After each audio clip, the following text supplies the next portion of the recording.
Nyinyi mumeona juzi kule Nairobi, mumeona serikali imechukua vijana kupiga wale waandamanaji, wapigwe marungu, wawawe, ilhali wale vijana walikuwa wanaandamana kwamba mmoja wao aliuliwa kwa police station.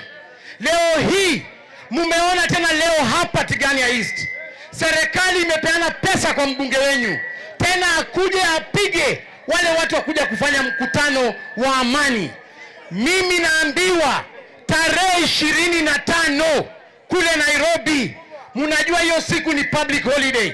Tena serikali inataka kutuma watu wakuje wapige wale watu watakuwa naandamana tarehe 25. Mimi ningependa kuomba Wakenya, tarehe 25 ni siku ya ukombozi. Kila mtu ajitokeze. Wangapi wanasema watajitokeza? Na mwisho, jana tumeona yule DIG Langat alienda kuandika statement kule kwa IPOA, lakini paka sasa hivi hiyo statement hawajaweka kwa public tuone aliandika nini.